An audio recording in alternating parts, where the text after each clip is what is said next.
1947 में एक government select की गई जिसमें सारे मंत्री सिलेक्ट किए, प्राइम मिनिस्टर जवाहर साहब, नेहरू साहब सिलेक्ट किए गए। तो उन्होंने फिर हिस्ट्री बदलना शुरू कर दिया। अभी बंटवारे में क्या हुआ, 3 मेजर पार्टियां थी, इंडियन नेशनल कांग्रेस, मुस्लिम लीग और हिंदू महासभा। मुस्लिम लीग वाले मोस्टली चले गए पाकिस्तान, बच गई हिंदू महासभा और इंडियन नेशनल कांग्रेस। सावरकर जी को बिना किसी जुडिशियल प्रूफ के बापू के असैसिनेशन में अक्यूज करके उन्होंने हिंदू महासभा को खत्म कर दिया। हिंदू बट गए, कुछों को गिल्टी फीलिंग होने लगी कि ये, और वो क्यों किया, क्योंकि लाखों हिंदू पाकिस्तान के एरिया से इंडिया के एरिया में आए थे। सबने इंडियन नेशनल कांग्रेस का बंटवारे का जो मिसमैनेजमेंट था वो सब देखा था, विद्रोह किया और तो पसंद नहीं आया। वो अभी काफी चांसेस थे कि हिंदू महासभा बहुत बड़ी टक्कर देती इनको 1952 के इलेक्शन में। पर जैसे ही उन्होंने सावरकर जी को अरेस्ट किया, जिसमें कोर्ट ने बोला कि अरे एविडेंस तो छोड़ो, कोई कनेक्शन ही नहीं है इनका इस केस से, वहां से हेडलाइन क्या आई, महात्मा गांधी असैसिनेटेड बाय अ हिंदू।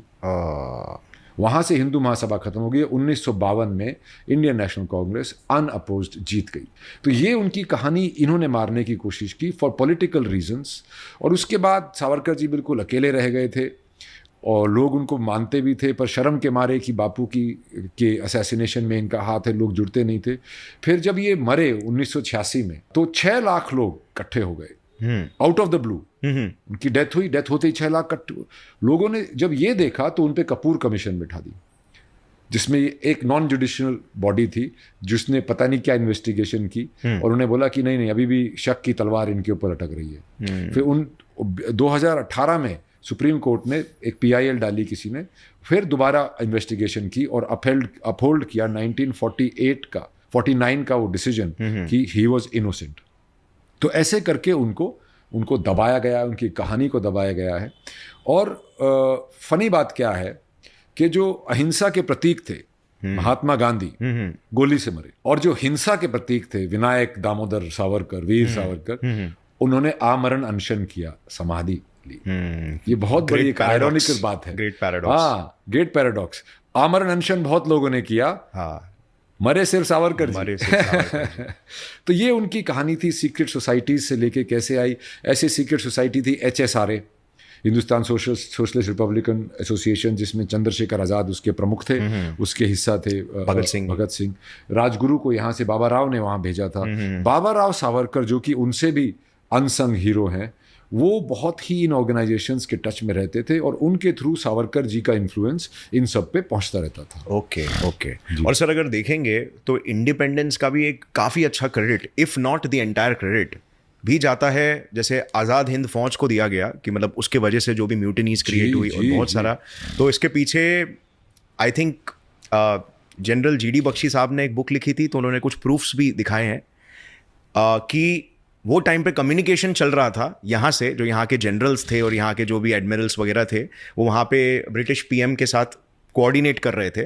तो उन्होंने ये साफ साफ बताया था कि यार यहाँ पे अभी लोगों में एक हिंसा की आग उमड़ उठ रही है, इनको रियलाइज हो रहा है कि हम मिलकर इनको खदेड़ के भगा सकते हैं करके। और वो टाइम पे वर्ल्ड वॉर भी हो गया था, तो वैसे ही ब्रिटेन कमजोर हो गया था। वर्ल्ड वॉर के बाद क्या हुआ था कि ब्रिटेन बहुत डेट में आ गया था, तो वैसे भी वो इंडिया में सिविल सर्विसेज और बाकी सर्विसेज चलाने के लायक उनके पास फंड्स नहीं थे और पावर भी नहीं थी। हाँ, और जितने भी ये जो ब्रिटिश ट्रेंड अफसर सिपाही थे, उसमें से बहुत सारे आज़ाद हिंद फौज में भर्ती हो रहे थे। Exactly. पहले भी बहुत लोग वहां से छोड़ के आज़ाद हिंद फौज में चले गए थे। फिर 1946 में बॉम्बे डॉक में म्यूटिनी हुई थी, जो किसी को नहीं पता। 20,000 royal Indian air force, royal Indian navy और बॉम्बे डॉक वाले लोगों ने बगावत कर दी थी। 72 वॉरशिप्स थे साउथ ईस्ट एशिया से आए हुए बॉम्बे डॉक में, उन्होंने सब ने बंदूकें बॉम्बे की तरफ की थी।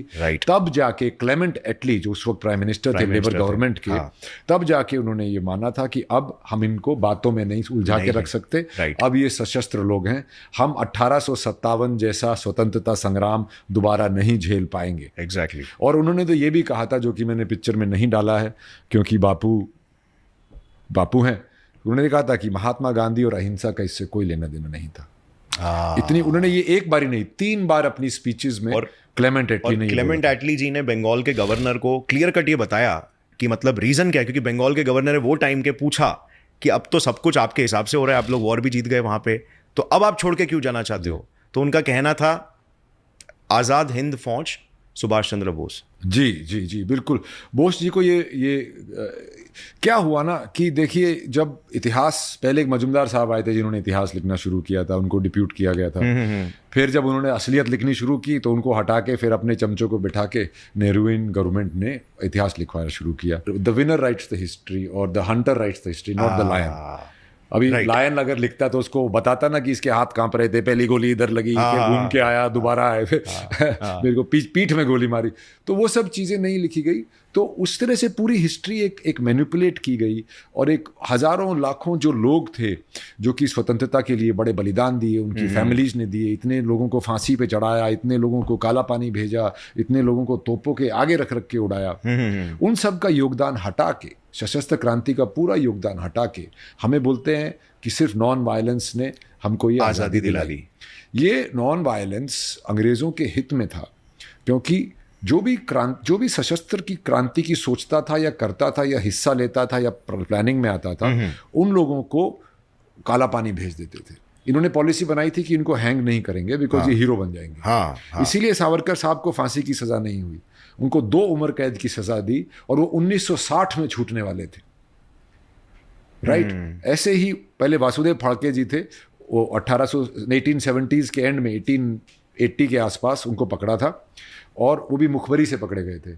उन्होंने लूटना मारना शुरू कर दिया था, अंग्रेज हिल गए थे और बहुत लोग इंस्पायर हो रहे थे उनसे। उनको भी यहाँ से यमन ले गए, इंडिया से यमन ले गए, और चुपके से 3 साल बाद फांसी दी, इमीडिएटली नहीं दी।